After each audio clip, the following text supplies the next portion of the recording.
ദൈവനാമം മഹത്വപ്പെടുമാറാകട്ടെ. നമ്മുടെ എഫേസ്യർക്ക് എഴുതിയ ലേഖനത്തിന്റെ പഠനം 4-ാം അധ്യായത്തിന്റെ അവസാന ഭാഗത്തേക്ക് എത്തിയിരിക്കുകയാണ്. 24 വരെയുള്ള വാക്യങ്ങൾ നാം വായിക്കുകയും ധ്യാനിക്കുകയും ചെയ്തു. ഇന്ന് 25 മുതലുള്ള ചില വാക്യങ്ങളാണ് നമുക്ക് വായിക്കുവാനായിട്ട് ഉള്ളത്. ഇവിടെ ആകയാൽ ഭോഷ്ക് ഉപേക്ഷിച്ച് ഓരോരുത്തൻ താന്താന്റെ കൂട്ടുകാരനോട് സത്യം സംസാരിപ്പിൻ, നാം തമ്മിൽ അവയവങ്ങളല്ലോ. ഇതിനു മുമ്പ് പറഞ്ഞിരിക്കുന്നതായിട്ടുള്ള വേദഭാഗത്ത് പഴയ മനുഷ്യനെ ഉപേക്ഷിക്കണം, പുതിയ മനുഷ്യനെ ധരിക്കണം. അത് നമ്മൾ വായിക്കുകയും പഠിക്കുകയും ചെയ്തു. പഴയ മനുഷ്യൻ എന്ന് പറഞ്ഞാൽ വീണ്ടും ജന്മം പ്രാപിക്കാത്തതായിട്ടുള്ള മനുഷ്യൻ, പിശാചിന്റെ നിയന്ത്രണത്തിന്റെ കീഴിലുള്ളതായിട്ടുള്ള മനുഷ്യൻ, അല്ല എങ്കിൽ സ്വന്തം ജഡത്തിന്റെ മോഹങ്ങൾക്കനുസരിച്ച് ജീവിക്കുന്നതായിട്ടുള്ള മനുഷ്യൻ. പുതിയ മനുഷ്യൻ എന്ന് പറഞ്ഞാൽ ആത്മാവിൽ വീണ്ടും ജന്മം പ്രാപിച്ച് ആത്മാവിൽ ജനിച്ച് ആത്മാവിനെ അനുസരിച്ച് ജീവിക്കുന്നതായിട്ടുള്ള മനുഷ്യൻ. അതാണ് പഴയ മനുഷ്യനും പുതിയ മനുഷ്യനും തമ്മിലുള്ള വ്യത്യാസം. ഈ പുതിയ മനുഷ്യനെ ധരിച്ച ആളുകൾ അവരുടെ ജീവിതത്തിൽ ഉണ്ടാവേണ്ടതായിട്ടുള്ള കാര്യങ്ങളാണ് തുടർന്ന് ഇവിടെ നമുക്ക് വായിക്കാൻ കഴിയുന്നത്. ആകയാൽ പുതിയ മനുഷ്യനെ ധരിച്ച ആളുകൾക്ക് മാത്രമേ ഇത് കഴിയുകയുള്ളൂ എന്നുള്ളത് നമ്മൾ ഓർക്കണം. ആകയാൽ എന്ന് പറയുന്നത് അതിന് മുമ്പ് പറഞ്ഞിരിക്കുന്നതായിട്ടുള്ള വാക്യങ്ങളുമായിട്ട് ഇത് ബന്ധിപ്പിച്ചിരിക്കുന്നു എന്നുള്ളതിന്റെ അർത്ഥത്തിലാണ്.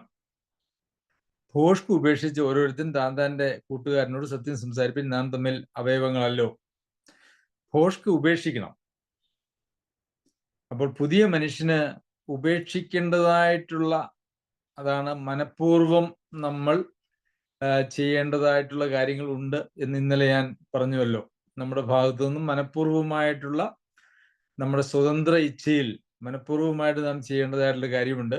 ഭോഷ്ക് നമ്മൾ ഉപേക്ഷിക്കണം. എന്നിട്ട് കൂട്ടുകാരനോട് സത്യം സംസാരിക്കണം. ഞാന് ശ്രദ്ധിച്ചിട്ടുള്ളതായ ഒരു കാര്യം, വിശ്വാസികൾ എന്ന് പറയുന്നതായിട്ടുള്ള ആളുകൾ ബഹുഭൂരിപക്ഷവും അവരുടെ ജീവിതത്തിൽ ഈ ഭോഷ്ക് പറയുന്നതിന് യാതൊരു വക ഭയവും ഇല്ലാത്ത ആളുകളാണ് എന്നുള്ളതാണ്. വിശ്വാസികൾ എന്ന പേര് പറയുന്നതിൽ ബഹുഭൂരിപക്ഷവും പലപ്പോഴും ഈ അർത്ഥസത്യങ്ങളും അസത്യങ്ങളുമാണ് അനേകരും പറയുന്നത്. അവർക്ക് അതിനെക്കുറിച്ച് യാതൊരു വക ഭയവുമില്ല. അത് തെറ്റാണ് എന്നുള്ള ചിന്ത പോലും അവർക്കില്ല. എന്ന് മാത്രവുമല്ല, പലപ്പോഴും പലരും ഈ ഭോഷ്ക് പറയുന്നതിനെ കുറിച്ച് പറയുന്നത് മറ്റുള്ളവരെ ബാധിക്കുന്ന കാര്യമല്ല എങ്കിൽ അങ്ങനെ ഭോഷ്ക് പറയുന്നതിന് കുഴപ്പമൊന്നുമില്ല എന്ന് ചില സഭയിലെ ആളുകളൊക്കെ പറഞ്ഞ് ഞാൻ കേട്ടിട്ടുണ്ട്. ഇനി ഭോഷ്ക് പറയുന്നതിൽ കുഴപ്പമില്ല എന്ന് വാക്കാൽ പറഞ്ഞില്ലെങ്കിൽ പോലും അനേക വിശ്വാസികളുടെയും ജീവിതത്തിൽ കാണാൻ കഴിയുന്നത് അവര് ജീവിതത്തിലൂടെ തെളിയിക്കുന്നത് ഭോഷ്ക് പറയുന്നതിൽ വലിയ പ്രശ്നമില്ല എന്നുള്ള നിലയിലാണ്. അവര് കാരണം അങ്ങനെ അതൊരു വലിയ പ്രശ്നമാണ് എങ്കിൽ അവരത് പറയാനായിട്ട് നിൽക്കുകയില്ലല്ലോ. പറയുന്നതിനെ കുറിച്ച്, ഭോഷ്ക് പറയുന്നതിനെ കുറിച്ച് അല്ലെങ്കിൽ കളവ് പറയുന്നതിനെ കുറിച്ച് യാതൊരു ഭയവുമില്ലാതെ കളവ് യഥേഷ്ടം പറയുന്ന ആളുകൾ ഒത്തിരി ഇന്ന് വിശ്വാസ ലോകത്ത് ഉണ്ട് എന്നുള്ളതൊരു യാഥാർത്ഥ്യമാണ്. ഇവിടെ താന്താന്റെ കൂട്ടുകാരനോട് സത്യം സംസാരിപ്പിൻ. ഇവിടെ കൂട്ടുകാരൻ എന്ന് പറഞ്ഞിരിക്കുന്നത് സഹോദരന്മാരെ കുറിച്ചാണ്. അതിനുശേഷം നാം തമ്മിൽ അവയവങ്ങളല്ലോ, അത് സഭാംഗങ്ങളെ കുറിച്ച് മാത്രമേ അവയവങ്ങളല്ലോ എന്ന് പറയുവാനായിട്ട് കഴിയുകയുള്ളൂ. അപ്പോൾ ഒരു വിശ്വാസിയുടെ സഹവിശ്വാസിയെ അല്ലെങ്കിൽ സഹോദരനെ കൂട്ടുകാരൻ എന്നും ദൈവവചനത്തിൽ നമുക്ക് കാണുവാനായിട്ട് സാധിക്കും. അത് അവരുടെ കൂട്ട് എന്ന് പറയുന്നത് പ്രാഥമികമായിട്ടും ദൈവമക്കളുമായിട്ടാണ് എന്നുള്ളതിന്റെ അടിസ്ഥാനത്തിലാണ്. അപ്പോൾ ഭോഷ്ക് ഉപേക്ഷിച്ച് ഓരോരുത്തരും താന്താന്റെ കൂട്ടുകാരനോട് സത്യം സംസാരിപ്പിൻ. ഈ വിശ്വാസികൾ തമ്മിലുള്ളതായിട്ടുള്ള ആ സൗഹാർദ്ദം, കൂട്ട് എന്ന് പറയുന്നത് സത്യം പറയുന്നിടത്ത് മാത്രമേ അതിന് പ്രസക്തിയുള്ളൂ, അതിന് നിലനിൽപ്പുള്ളൂ. നമുക്കറിയാമല്ലോ, നമ്മളുടെ വളരെ അടുത്ത കൂട്ടുകാരോട് എല്ലാം തുറന്നു പറയും എന്നുള്ളതൊരു ആഗോള പ്രമാണമാണ്. നമുക്ക് ഏറ്റവും അടുത്തുള്ള അല്ലെങ്കിൽ വളരെ അടുത്തുള്ള ആളുകളോട് നമ്മളെല്ലാം തുറന്നു പറയും. അപ്പോൾ കൂട്ടുകാരനാണ് വിശ്വാസികൾ, സഹവിശ്വാസികൾ കൂട്ടുകാരുമായതുകൊണ്ട് അവരോട് സത്യമല്ലാതെ ഒന്നും സംസാരിക്കുവാനായിട്ട് പാടില്ല. മറച്ചു വെച്ചും ഒളിച്ചു വെച്ചും അല്ലെങ്കിൽ ദ്വയാർത്ഥത്തോടു കൂടിയോ ഒന്നും ദൈവമക്കളുടെ ഇടയിലുള്ള ഒരു സംസാരം അനുവദിച്ചിട്ടില്ല, അത് പാടില്ല. അങ്ങനെ സംസാരിക്കുന്നുവെങ്കിൽ ഭോഷ്ക് ഉപേക്ഷിച്ചിട്ടില്ല എന്നാണ് അതിൻ്റെ അർത്ഥം. ഭോഷ്ക് ഉപേക്ഷിച്ചിട്ടില്ലെങ്കിൽ അതിൻ്റെ അർത്ഥം ഒരുപക്ഷെ പഴയ മനുഷ്യനാണ് അവരുടെ ജീവിതത്തിൽ വാഴുന്നത്. ആ പഴയ മനുഷ്യനെ പൗലോസ് അപ്പോസ്തലന്റെ ഭാഷയിൽ പറഞ്ഞാൽ ക്രൂശിച്ചിട്ടില്ല എന്ന് വേണം നമുക്ക് ചിന്തിക്കുവാനായിട്ട്. അതുകൊണ്ട് പ്രിയമുള്ളവരെ, സത്യം സംസാരിക്കുക എന്ന് പറയുന്നത് വളരെ പ്രാധാന്യമുള്ള ഒരു കാര്യമാണ്. ഞാൻ പലപ്പോഴും അങ്ങനെ വിശ്വാസികൾ എന്ന് പറയുന്നതായിട്ടുള്ള ആളുകൾ വ്യാജമായിട്ടുള്ള കാര്യങ്ങൾ പറയുന്നത് ശ്രദ്ധിച്ചിട്ടുണ്ട്. അത് അവർക്കതിനെക്കുറിച്ച് ഭയമില്ല. ഒരു കാര്യം നാം ശ്രദ്ധിക്കേണ്ടത്, നമ്മൾ പറയുന്നതായിട്ടുള്ള കാര്യങ്ങൾ കേൾക്കുമ്പോൾ അതിൻ്റെ കേൾവിക്കാര് നമ്മൾ പറയുന്നത് അങ്ങനെ തന്നെ എടുക്കുന്നു എന്നൊന്നും നമ്മൾ വിചാരിക്കണ്ട. പലപ്പോഴും നമ്മൾ ഈ സത്യം ഭോഷ്ക് പറയുന്നതായിട്ടുള്ള ആളുകൾ എതിർകക്ഷിയെ കബളിപ്പിച്ചു, പറ്റിച്ചു എന്നുള്ള നിലയിലൊക്കെയാണ് ചിന്തിക്കുക. എന്നാൽ അങ്ങനെയൊന്നുമല്ല. ഭോഷ്ക് പറയുമ്പോൾ അല്ലെങ്കിൽ ഓരോ കാര്യങ്ങൾ വളരെ കൗശലപൂർവം പറയുമ്പോൾ അതിൻ്റെ പിന്നിലുള്ള മനോഭാവവും അതിൻ്റെ പിന്നിലുള്ളതായിട്ടുള്ള ആത്മാവും അതിൻ്റെ പിന്നിലുള്ളതായ ലക്ഷ്യവുമൊക്കെ ധാരാളം നമുക്ക് മനസ്സിലാക്കാനായിട്ട് കഴിയും. എന്നാൽ അങ്ങനെ ഭോഷ്ക് പറയുമ്പോഴുള്ള പ്രശ്നം എന്താണെന്ന് വെച്ച് കഴിഞ്ഞാൽ, അങ്ങനെ 2-3 പ്രാവശ്യമൊക്കെ അത് മനസ്സിലായി കഴിഞ്ഞു കഴിഞ്ഞാൽ പിന്നെ അവരുടെ വിശ്വാസ്യത നഷ്ടപ്പെടുമെന്നുള്ളതാണ്. പ്രിയമുള്ളവരെ, നമ്മെ വിശ്വസിക്കാൻ കൊള്ളില്ല, നമ്മൾ കളവ് പറയുന്ന ആളാണ് എന്ന് വന്നാൽ പിന്നെ നമ്മെ ആരാണ് വിശ്വസിക്കുക? ഒരുപക്ഷെ ഒരു കളവ് പറയുന്നത് കൊണ്ടുണ്ടാകുന്നതായ അല്ലെങ്കിൽ ആഗ്രഹിക്കുന്നതായിട്ടുള്ള നേട്ടം, സ്വാർത്ഥപരമായിട്ടുള്ള നേട്ടം എന്ന് പറയുന്നത് കേവലം താൽക്കാലികവും അതുപോലെ തന്നെ അത് നിസ്സാരവുമായിരിക്കാം. എന്നാൽ അതുകൊണ്ട് നമുക്ക് വ്യക്തിബന്ധങ്ങളിൽ ഉണ്ടാകുന്നതായിട്ടുള്ള നഷ്ടം എന്ന് പറയുന്നത് അത് വളരെയേറെ കാലം നീണ്ടു നിൽക്കുന്നതും ആകുവാനായിട്ട് സാധ്യതയുണ്ട്. പിന്നെ ഈ സത്യം സംസാരിക്കണം, ഭോഷ്ക് ഉപേക്ഷിക്കണം, സത്യം സംസാരിക്കണം എന്ന് പറഞ്ഞിട്ട് അതിന് കാരണമായിട്ട് പറഞ്ഞിരിക്കുന്നത് നാം തമ്മിൽ അവയവങ്ങളല്ലോ. നമുക്കറിയാം, 2 അവയവങ്ങൾക്ക് അങ്ങോട്ടും ഇങ്ങോട്ടും, ഒരു ശരീരത്തിലെ 2 അവയവങ്ങൾക്ക് അങ്ങോട്ടും ഇങ്ങോട്ടും കളവ് പറയാനായിട്ട് കഴിയും? ഒരിക്കലുമില്ല. അത് ഏകോപനത്തിലാണ് പ്രവർത്തിക്കുന്നത് എന്ന് നമുക്കറിയാം. ഒരു കൈക്ക് മറ്റേ കൈയോട് വേദനയില്ലാതെ വേദനയുണ്ടെന്ന് പറയാൻ പറ്റുമോ? ഇല്ല. അപ്പോൾ നാം തമ്മിൽ അവയവങ്ങളാണ് എങ്കിൽ ഭോഷ്ക് പറയുക എന്ന് പറയുന്നത് അസാധ്യമായിട്ടുള്ളൊരു കാര്യമാണ്. നമ്മുടെ മുമ്പിൽ നിൽക്കുന്നതായിട്ടുള്ള സഹോദരൻ, നാമും ആ സഹോദരനും ഒരേ ശരീരത്തിന്റെ അവയവങ്ങളാണ് എന്നുള്ള ബോധ്യവും അതൊരു യാഥാർത്ഥ്യവുമാണ് എങ്കിൽ കളവ് പറയുക എന്ന് പറയുന്നത് അസാധ്യമായിട്ടുള്ളൊരു കാര്യമാണ്. കാരണം അങ്ങനെയൊരു പ്രക്രിയ നമ്മളുടെ ശരീരത്തിനുള്ളിൽ ഇല്ല എന്നുള്ളത് തന്നെയാണ്. അതുകൊണ്ട് പ്രിയമുള്ളവരെ, ഭോഷ്ക് പറയുന്നത് വളരെ ദീർഘകാലമായി നമ്മുടെ ജീവിതത്തിൽ നമുക്ക് വളരെയേറെ ദോഷങ്ങൾ വരുത്തുവാൻ സാധ്യതയുള്ള അല്ലെങ്കിൽ വരുത്തുന്നതായിട്ടുള്ളൊരു കാര്യമാണ്. അത് മാത്രവുമല്ല, പിന്നെ തുടർന്ന് നാം വായിക്കുമ്പോൾ അതിന് മറ്റൊരു അപകടം കൂടി ഉണ്ട് എന്നുള്ളത് നമുക്ക് കാണാനായിട്ട് കഴിയും. അതിനെക്കുറിച്ച് നമുക്ക് അടുത്ത വാക്യം വായിച്ചതിന് ശേഷം ചിന്തിക്കാം. 26-ാമത്തെ വാക്യത്തില്, കോപിച്ചാൽ പാപം ചെയ്യാതിരിപ്പിൻ, സൂര്യൻ അസ്തമിക്കുവോളം നിങ്ങൾ കോപം വെച്ചുകൊണ്ടിരിക്കരുത്. കോപിക്കരുത് എന്നുള്ളതാണ് പ്രമാണം. എന്നാൽ കോപിച്ചാൽ പാപം ചെയ്യാതിരിപ്പിൻ. കോപം തന്നെ പാപമാണ് എന്നുള്ളതൊരു യാഥാർത്ഥ്യം. എന്നാൽ ഈ കോപം വളരെ വലിയ പാപപ്രവൃത്തികളിലേക്ക് പോകുവാനായിട്ടുള്ള സാധ്യതയുണ്ട്. അതുകൊണ്ടാണ് കോപിച്ചാൽ പാപം ചെയ്യാതിരിപ്പിൻ. കോപം പാപമല്ല എന്നുള്ള അർത്ഥത്തിലല്ല, കോപം തന്നെ ഒരു പാപമാണ്. അതിനപ്പുറം കോപം നിലനിർത്തിക്കൊണ്ടിരുന്നു കഴിഞ്ഞാൽ അത് വലിയ പാപപ്രവൃത്തികളിലേക്ക്, ഒരുപക്ഷെ കോപം നമ്മുടെ വാക്കുകളിലോ ഭാവങ്ങളിലോ ഹൃദയത്തിലോ ആണ് ഉണ്ടായതെങ്കിൽ അത് അവിടെ നിലനിന്ന് കഴിഞ്ഞാൽ അത് പ്രവർത്തന തലത്തിലേക്ക് വരാനായിട്ടുള്ള സാധ്യതയുണ്ട്. അതുകൊണ്ടാണ് ആ ഒരു അർത്ഥത്തിലാണ് കോപിച്ചാൽ പാപം ചെയ്യാതിരിപ്പിൻ എന്ന് പറഞ്ഞിരിക്കുന്നത്. സൂര്യൻ അസ്തമിക്കുവോളം നിങ്ങൾ കോപം വെച്ചുകൊണ്ടിരിക്കരുത്. അപ്പോൾ സൂര്യൻ അസ്തമിക്കുവോളം വെച്ചുകൊണ്ടിരിക്കരുതെന്ന് പറഞ്ഞാൽ സൂര്യൻ അസ്തമിക്കുന്നത് വരെ വെച്ചുകൊണ്ടിരിക്കാം എന്നുള്ള നിലയിലല്ല, മറിച്ച് സൂര്യൻ അത് എത്രയും പെട്ടെന്ന് ഒരു കോപമുണ്ടായാൽ അതിനൊരു പരിഹാരം ഉണ്ടാക്കിയിരിക്കണം.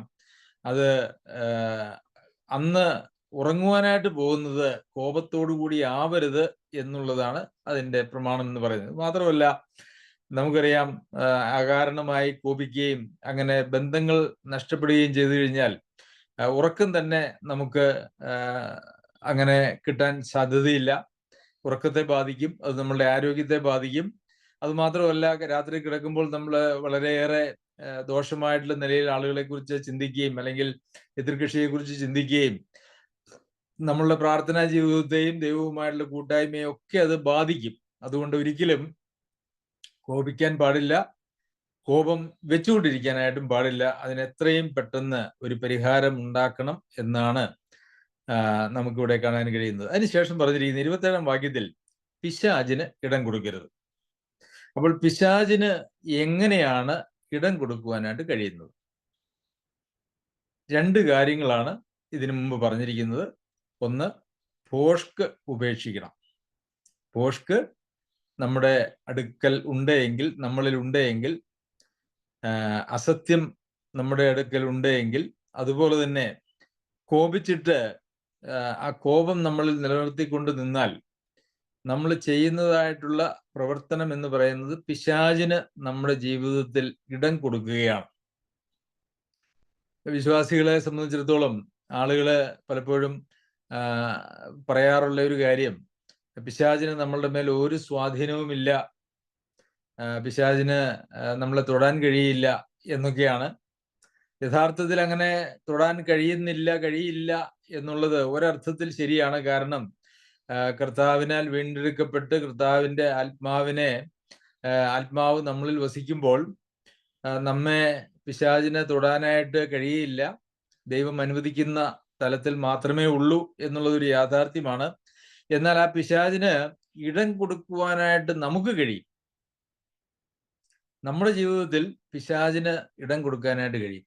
എന്തുകൊണ്ടാണ് എങ്ങനെയാണ് പിശാചിന് ഇടം ലഭിക്കുന്നത് എന്ന് ചോദിച്ചാൽ, ഈ ഭോഷ്ക് അല്ലെങ്കിൽ അസത്യം, ഈ കോപം, ഇതുപോലെയുള്ള പാപപ്രവൃത്തികളൊക്കെ അത് യഥാർത്ഥത്തിൽ പിശാചിന്റെ അവകാശത്തിൽപ്പെട്ടതായിട്ടുള്ള ഒരു കാര്യമാണ്. അവന്റെ ഭോഷ്കിന്റെ ആത്മാവെന്നൊക്കെ നമ്മൾ വായിക്കുന്നുണ്ടല്ലോ. പാപം നമ്മളിൽ കുടികൊള്ളുമ്പോൾ സ്വാഭാവികമായും പാപത്തിന്റെ ഒക്കെ ആത്യന്തികമായി അതിൻ്റെയൊക്കെ ഉപജ്ഞാതാവെന്നോ അല്ല എങ്കിൽ ലോകത്തിലേക്ക് പാപം കൊണ്ടുവന്ന അതിന് മുഖാന്തരമായ ആളെന്നോ ഒക്കെ പറയാവുന്ന പിശാചിന് നമ്മളിൽ സ്വാഭാവികമായിട്ടുള്ള ഒരവകാശം ലഭിക്കുകയാണ്. കാരണം അവനൊരു ക്ലെയിം ഉണ്ട് നമ്മുടെ ഉള്ളിൽ. കാരണം അവന്റെ പരിപാടിയാണ് നമ്മുടെ മനസ്സിൽ കിടക്കുന്നത്. വിദ്വേഷവും പകയും കോപവും അങ്ങനെയുള്ള കാര്യങ്ങളൊക്കെ നമ്മളിൽ കിടക്കുമ്പോൾ സ്വാഭാവികമായിട്ട് നമ്മളിൽ ഉണ്ടാകുന്നതായിട്ടുള്ള അവന്റെ സ്വത്ത്, അവന്റെ സമ്പത്ത് നമ്മളിൽ കാണുമ്പോൾ അവന് നമ്മളിൽ സ്വാഭാവികമായിട്ടൊരു അവകാശം വരികയാണ് ചെയ്യുന്നത്. പ്രിയമുള്ളവരെ, പാപത്തിൽ ജീവിക്കുന്ന, പാപ സ്വഭാവത്തിൽ ജീവിക്കുന്നതായിട്ടുള്ള മാനസാന്തരപ്പെടാതെ ജീവിക്കുന്ന ആളുകൾ അവരുടെ ജീവിതത്തിൽ പിശാചിന് ഇടം കൊടുക്കുന്ന ഒരു പരിപാടിയാണ്.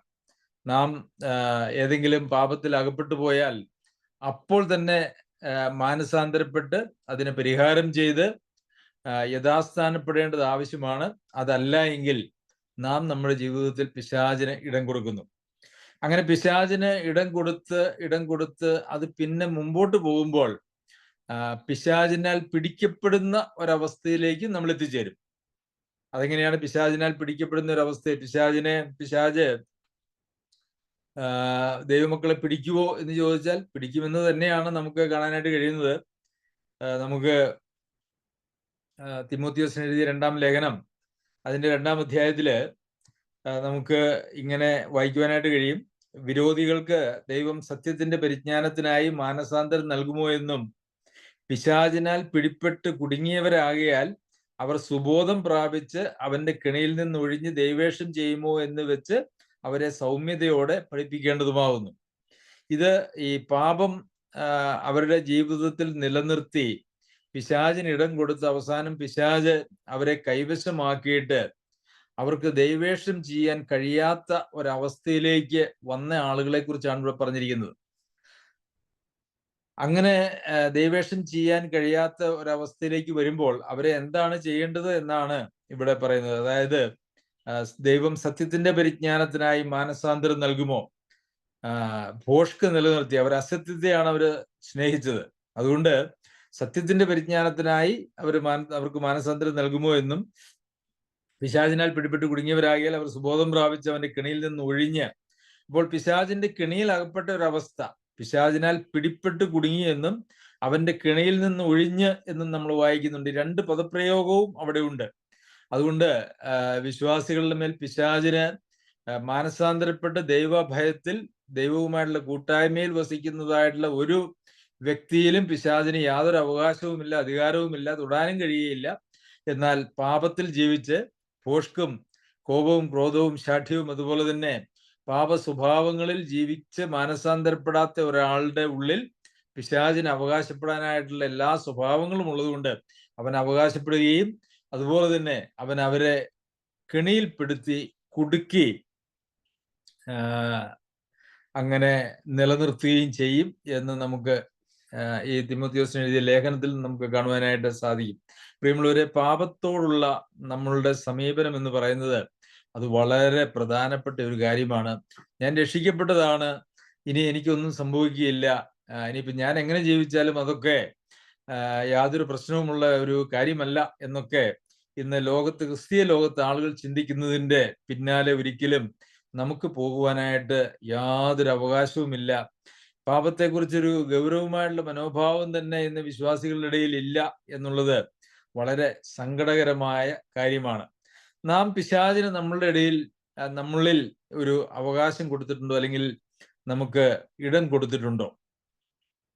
നാം ഭോഷ്ക് പറയുന്നവരാണെങ്കിൽ, എന്നിട്ട് മാനസാന്തരപ്പെടാതെയും അതിനെ ന്യായീകരിക്കുകയും ചെയ്യുന്നവരാണെങ്കിൽ, അല്ല നാം കോപിച്ചിട്ട് മാനസാന്തരപ്പെടാതെ കോപം വെച്ചുകൊണ്ടിരിക്കുന്നവരാണെങ്കിൽ, ദ്രവ്യാഗ്രഹം വെച്ചുകൊണ്ട്, ഇത് ഈ രണ്ട് പാപങ്ങൾ മാത്രമല്ല, ഏതൊരു പാപവും ഇവിടെ നാം ശ്രദ്ധിച്ചാൽ വചനത്തിൽ വളരെ ഗൗരവമായിട്ട് പറഞ്ഞിരിക്കുന്ന കാര്യങ്ങളല്ല, പാപങ്ങളല്ല ഇവിടെ സൂചിപ്പിച്ചിരിക്കുന്നത് നമുക്ക് കാണാനായിട്ട് കഴിയും. ഭോഷ്ക്, കോപം എന്നൊക്കെ പറയുന്നത് നമുക്ക് വിട്ടുകളയേണ്ടതായിട്ടുള്ള പാപങ്ങളുടെ ലിസ്റ്റിലാണ് കൊലോസ്യ ലേഖനത്തിൽ നമ്മൾ വായിക്കാനായിട്ട് കഴിയുന്നത്. എന്നാൽ മരിപ്പിക്കേണ്ടതായിട്ടുള്ള പാപങ്ങളുണ്ട്. ദുർനടപ്പ്, അശുദ്ധി, ദുഷ്കാമം, വിഗ്രഹാരാധന, ദ്രവ്യാഗ്രഹം, ഇതൊക്കെ വളരെ ഗൗരവമായിട്ടുള്ള പാപം, മരിപ്പിക്കേണ്ടതായിട്ടുള്ള പാപങ്ങളുടെ ലിസ്റ്റിൽ വരുന്നതാണ്. ഫുൾ സ്റ്റോപ്പാണ് അവിടെ വേണ്ടത്. അത് മുമ്പോട്ട് കൊണ്ടുപോകാനായിട്ട് കഴിയുകയില്ല. ഈ വിട്ടുകളയുവാനായിട്ടുള്ള പാപങ്ങൾ എന്ന് പറയുന്നത് അതൊരു പക്ഷേ കുറച്ച് കാലഘട്ടത്തിലൂടെ നാം വിജയം വരിക്കുന്നതാണ് എങ്കിൽ, മരിപ്പിക്കേണ്ടതായിട്ടുള്ള പാപം എന്ന് പറയുന്നത് അത് ഓൺ ദ സ്പോട്ട്, അത് നാം രക്ഷിക്കപ്പെടുന്ന മാത്രയിൽ 100% അവസാനിപ്പിക്കേണ്ടതായിട്ടുള്ള കാര്യങ്ങളാണ്. അപ്പോൾ അത്തരം പാപങ്ങളിൽ, അതായത് ദ്രവ്യാഗ്രഹവും ദുർനടപ്പ്, ദുഷ്കാമം പോലെയുള്ളതായിട്ടുള്ള പാപങ്ങളിൽ നാം ജീവിക്കുന്നുവെങ്കിൽ പിശാചിന് നമ്മളുടെ മേലുള്ള ഒരു സമ്പൂർണ്ണ ആധിപത്യം തന്നെ ഒരുപക്ഷെ ഉണ്ടാകും എന്ന് നമുക്ക് ചിന്തിക്കുവാനായിട്ട് സാധിക്കും. അതുകൊണ്ട് പാപത്തെ വളരെ ഗൗരവത്തോടെ പ്രിയമുള്ളവരെ നാം കാണേണ്ടത് ആവശ്യമാണ്. ഇന്ന് ക്രിസ്തീയ ലോകം അഭിമുഖീകരിക്കുന്നതായിട്ടുള്ള ഏറ്റവും വലിയൊരു പ്രശ്നം എന്ന് പറയുന്നത് പാപത്തെ ഗൗരവമായി കാണുന്നില്ല എന്നുള്ളതാണ്. ഈ ഒരു പ്രശ്നം സഭകളിലേക്കൊക്കെ വളരെ വ്യാപകമായിട്ട് പടരുകയും വിശ്വാസികൾ, മിക്കവാറും പല സഭകളിലെയും വിശ്വാസികളിൽ ബഹുഭൂരിപക്ഷവും പിശാചിന്റെ കെണിയിൽപ്പെട്ട് കുടുങ്ങി, എന്നാൽ അവർ വ്യർത്ഥമായി അവർ ദൈവത്തിന്റെ ആളുകളാണ് എന്ന് ചിന്തിച്ചുകൊണ്ട് ജീവിക്കുന്നതായ ഒരവസ്ഥ ഉണ്ട് എന്ന് നമുക്ക് കാണാനായിട്ട് സാധിക്കും. പിന്നെ അടുത്ത വാക്യം, കള്ളൻ ഇനി കക്കാതെ മുട്ടുള്ളവന് ദാനം ചെയ്യുവാൻ ഉണ്ടാകേണ്ടതിന് കൈകൊണ്ട് നല്ലത് പ്രവർത്തിച്ച് അധ്വാനിക്കുക അത്രേ വേണ്ടത്. അപ്പൊ ഇവിടെ കള്ളൻ എന്ന് പറയുമ്പോൾ ഒരു പക്ഷേ അത് ഈ ഭോഷ്ക് എന്ന് പറയുന്ന വാക്കിനോട് ചേർത്ത് പറഞ്ഞതാവാം. പിശാചിന് ഇടം കൊടുക്കാതെ ഇരിക്കണമെങ്കിൽ ഭോഷ്ക് പറയുന്ന, അല്ലെങ്കിൽ കളവ് പറയുന്ന, അല്ലെങ്കിൽ കളവ് ചെയ്യുന്നതായിട്ടുള്ളൊരു മനുഷ്യൻ പിശാചിന് ഇടം കൊടുക്കാതിരിക്കുന്നത് എങ്ങനെയാണ് എന്നുള്ളതിൻ്റെ ഒരു ഉദാഹരണം പോലെ നമുക്ക് ഇതിനെ കാണാവുന്നതാണ്. അപ്പോൾ കള്ളൻ ഇനി കക്കാതെ മുട്ടുള്ളവന് ദാനം ചെയ്യുവാൻ ഉണ്ടാകേണ്ടതിന് കൈകൊണ്ട് നല്ലത് പ്രവർത്തിച്ച് അധ്വാനിക്കത്രേ വേണ്ടത്.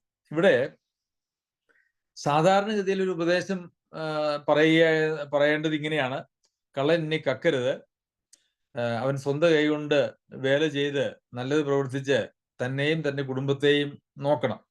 ഇതല്ലേ സാധാരണഗതിയിൽ പറയുവാനായിട്ട് സാധ്യതയുള്ളൊരു കാര്യം, അല്ലേ? വല്ലവരുടെയും മോഷ്ടിച്ച് ജീവിക്കുകയല്ല ഇനി വേണ്ടത്, മറിച്ച് സ്വന്തം കൈകൊണ്ട് അധ്വാനിച്ച് നിങ്ങൾ ജീവിക്കണം. പക്ഷെ ഇവിടെ പറഞ്ഞിരിക്കുന്നത് അങ്ങനെയല്ല.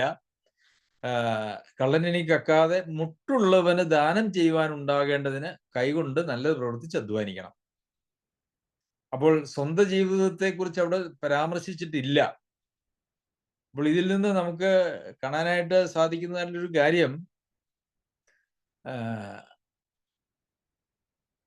ഒരു പ്രമാണം, ഈ വചനത്തിൽ നമുക്കൊരു പ്രമാണത്തെ കാണാനായിട്ട് കഴിയും. അതായത് ഏതൊരു വ്യക്തിയും അധ്വാനിക്കുന്നത് അവരവരുടെ ആവശ്യങ്ങൾക്ക് വേണ്ടി മാത്രം ആയിരിക്കരുത്, മറിച്ച് മുട്ടുള്ളവന് ദാനം ചെയ്യുവാൻ ഉണ്ടാകേണ്ടതിനും കൈകൊണ്ട് നല്ലത് പ്രവർത്തിച്ച് അധ്വാനിക്കണം. ഇതിനു മുമ്പ് പ്രവർത്തിച്ചത് കളവാണ്. ആ കളവിലൂടെയല്ല. നമുക്കറിയാമല്ലോ, വീരപ്പൻ നിയമവിരുദ്ധമായ കളവുകളും കൊള്ളകളും നടത്തി ആളുകളെ മുട്ടുള്ളവർക്ക് ദാനം ചെയ്യുന്ന ഒരു വ്യക്തിയായിരുന്നു. പക്ഷെ അങ്ങനെ ചെയ്യാനായിട്ടല്ല, മറിച്ച് നല്ലത് പ്രവർത്തിച്ചുകൊണ്ട് മുട്ടുള്ളവന് ദാനം ചെയ്യുവാൻ കൂടി ഉണ്ടാകേണ്ടതിന് കൈകൊണ്ട് അധ്വാനിക്കണം എന്നുള്ള പ്രമാണമാണ് നമുക്ക് ഇവിടെ കാണാനായിട്ട് കഴിയുന്നു. പ്രിയമുള്ളവരെ, നാം അധ്വാനിക്കുന്ന ആളുകളാണ്.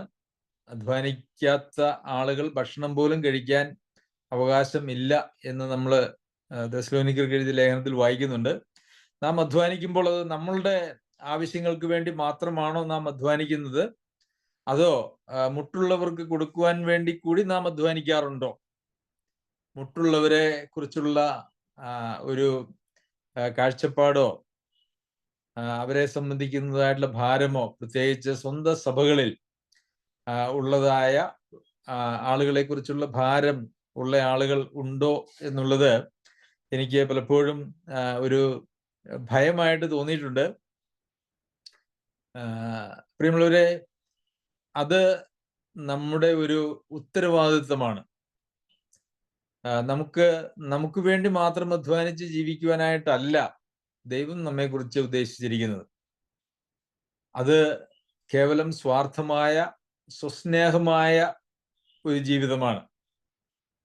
നാം നമ്മെ തന്നെ സ്നേഹിക്കുന്നു എന്നുള്ള ഒരു അവസ്ഥയാണ് അങ്ങനെയുള്ള സമയത്തുണ്ടാകുന്നത്. എന്നാൽ മുട്ടുള്ളവർക്ക് ദാനം ചെയ്യുവാൻ കൂടി അധ്വാനിക്കേണ്ടത് ആവശ്യമാണ്. അപ്പോൾ നമ്മളുടെ അധ്വാനത്തിന്റെ ഫലത്തിൽ നിന്നും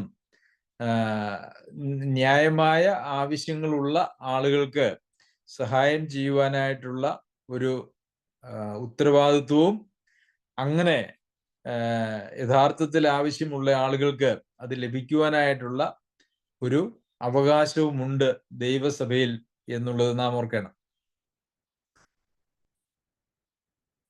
വീണ്ടും നമ്മൾ വായിക്കുന്നത്, കേൾക്കുന്നവർക്ക് കൃപ ലഭിക്കേണ്ടതിന് ആവശ്യം പോലെ ആത്മീയ വർധനയ്ക്കായി നല്ല വാക്കല്ലാതെ ആകാത്തതൊന്നും നിങ്ങളുടെ വായിൽ നിന്ന് പുറപ്പെടരുത്.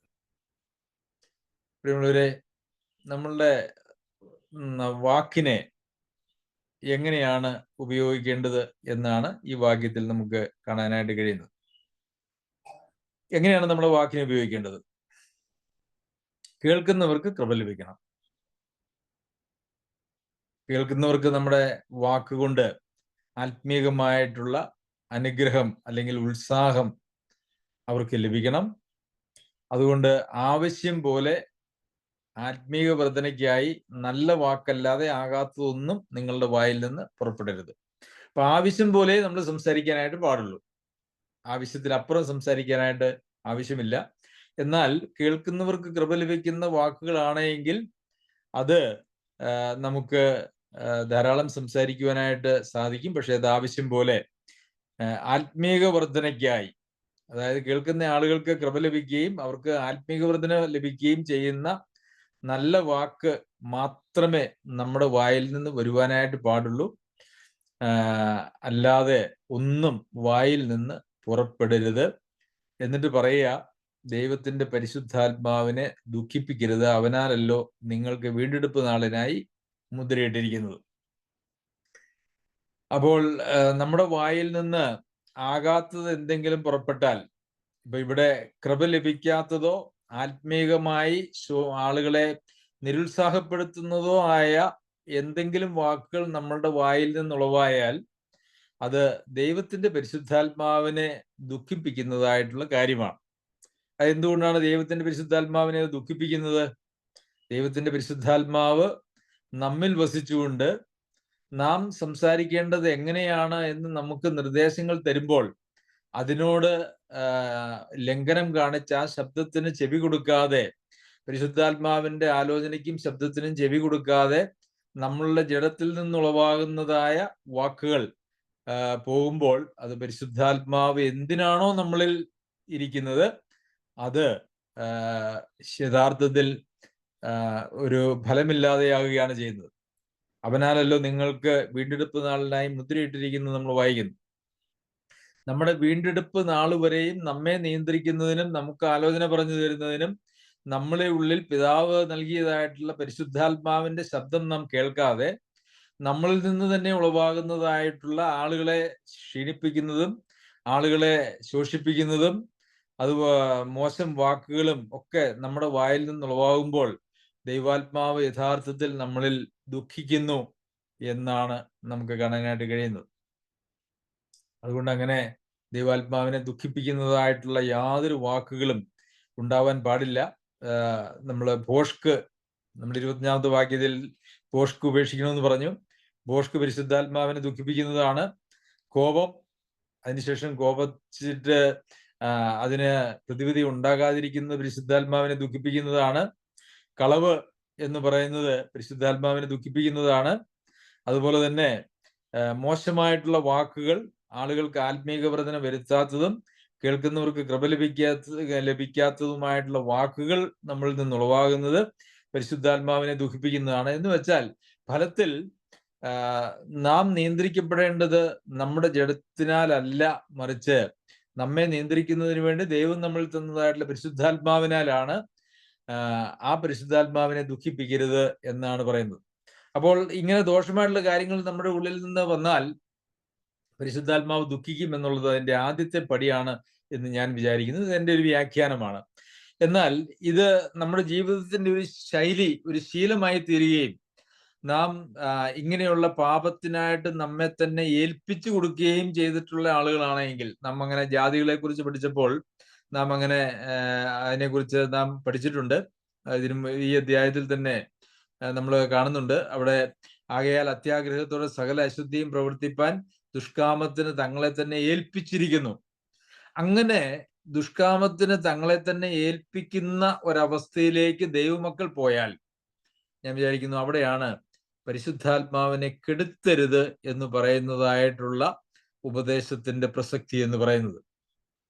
പാപത്തിൽ ജീവിക്കുക, മാനസാന്തരപ്പെടാനായിട്ട് കൂട്ടാക്കാതിരിക്കുക, പാപത്തിനായിട്ട് നമ്മളെ തന്നെ ഏൽപ്പിച്ചു കൊടുക്കുക. അങ്ങനെ ചെയ്താൽ പരിശുദ്ധാത്മാവ് കെട്ടുപോകും. പരിശുദ്ധാത്മാവിനെ കെടുത്തരുത്, ഡു നോട്ട് ക്വെൻച്ച് ദ സ്പിരിറ്റ്, കെടുത്തരുത് എന്ന് നമ്മൾ വായിക്കുന്നുണ്ട്. പ്രിയമുള്ളവരെ, ദുഃഖിപ്പിക്കുവാനും കെടുത്തുവാനും ഒക്കെ നമുക്ക് കഴിയും. അത് നമ്മുടെ നാം വീഴുന്നു എന്നുള്ളതിനേക്കാൾ വീണിടത്ത് കിടക്കുകയും ആ ചെളിയിൽ കിടന്ന് ഉരുളുകയും അവിടെ നിന്ന് കയറി മാനസാന്തരപ്പെട്ട് സത്യമായ വഴിയിലേക്ക് പോകാൻ കൂട്ടാക്കാതെയും ഇരിക്കുമ്പോഴാണ് അങ്ങനെയുള്ള പ്രശ്നങ്ങളൊക്കെ ഉണ്ടാകുന്നത്. എല്ലാ കയ്പും കോപവും ക്രോധവും കുറ്റാരവും ദൂഷണവും സകല ദുർഗുണവുമായി നിങ്ങളെ വിട്ടൊഴിഞ്ഞു പോകട്ടെ. നിങ്ങൾ തമ്മിൽ ദയയും മനസ്സലിവുമുള്ളവരായി ദൈവം ക്രിസ്തുവിൽ നിങ്ങളോട് ക്ഷമിച്ചതുപോലെ അന്യോന്യം ക്ഷമിപ്പിൻ. അപ്പോൾ കയ്പ്, കോപം, ക്രോധം, കുറ്റാരം, ദൂഷണം, ഇതെല്ലാം സകല ദുർഗുണത്തെ, ഇതിനെക്കുറിച്ചെല്ലാം പറഞ്ഞിരിക്കുന്നത് ഇതെല്ലാം സകല ദുർഗുണവുമാണ്. ഇതെല്ലാം നിങ്ങളെ വിട്ട് ഒഴിഞ്ഞു പോകട്ടെ. ഇതൊന്നും നമ്മളിൽ നിലനിൽക്കാൻ കഴിയുന്നതായിട്ടുള്ള കാര്യമല്ല. ഇത് നമ്മളിൽ ഉണ്ട് എങ്കിൽ പിശാചിന് നാം ഇടം കൊടുക്കുകയാണ്. കാരണം ഇതൊക്കെ പിശാചിന്റെ അവകാശത്തിലും അധികാരത്തിലും സ്വഭാവത്തിലും വരുന്നതായിട്ടുള്ള ഒരു കാര്യമാണ്. അതുകൊണ്ട് പിശാചിന് ഇടം കൊടുക്കുന്നതാണ്. അതുകൊണ്ട് അതെല്ലാം നമ്മെ വിട്ട് ഒഴിഞ്ഞു പോകണം. മറിച്ച് നമ്മളിൽ എന്താണ് വരേണ്ടത്? നിങ്ങൾ തമ്മിൽ ദയയും മനസ്സലിവും ഉള്ളവരായി ദൈവം ക്രിസ്തുവിൽ നിങ്ങളോട് ക്ഷമിച്ചതുപോലെ അന്യോന്യം ക്ഷമിക്കുവിൻ. അപ്പോൾ ഒരാൾ കോപിച്ചു കഴിഞ്ഞാൽ കോപിച്ചയാള് മാനസാന്തരപ്പെടണം. അതുപോലെ തന്നെ ആരോടാണോ കോപിച്ചത് അവര് ക്ഷമിക്കണം, അല്ലെ? എങ്ങനെ ക്ഷമിക്കണം? ദയയും മനസ്സലിവുള്ളവരായിട്ട് നിങ്ങളോട് ക്രിസ്തുവിൽ ദൈവം ക്ഷമിച്ചതുപോലെ ക്ഷമിക്കണം. അപ്പോൾ ദീർഘക്ഷമ, ക്ഷമിക്കുക എന്നൊക്കെ പറയുന്നത് ക്രിസ്തീയ ജീവിതത്തിന്റെ ഏറ്റവും പ്രധാനപ്പെട്ട കാര്യങ്ങളാണ്. പലപ്പോഴും തെറ്റിപ്പോയാൽ, ഒരാൾക്കൊരു തെറ്റ് വന്ന് ആ തെറ്റ് ബോധ്യപ്പെട്ടാൽ ക്ഷമ ചോദിക്കുക, ക്ഷമിക്കുകയും ക്ഷമ ചോദിക്കേണ്ടതാണെങ്കിൽ ചോദിക്കുകയും ചെയ്യുക എന്ന് പറയുന്നത് അത് ഏറ്റവും പ്രാധാന്യമുള്ളതായ കാര്യങ്ങളാണ്. ക്ഷമിക്കാതിരിക്കാൻ യാതൊരു അവകാശവും ഇല്ല എന്നുള്ളത് നമുക്ക് ഓർക്കണമല്ലോ. എങ്ങനെ ക്ഷമിക്കണം? ദയയും മനസ്സലിവും ഉള്ളവരായിട്ട്. എന്തുകൊണ്ടാണ് ഇങ്ങോട്ട് കോപിക്കുമ്പോൾ നമുക്ക് അങ്ങോട്ട് ദയയും മനസ്സലിവും ഉള്ളവരായിട്ട് തീരേണ്ടത്?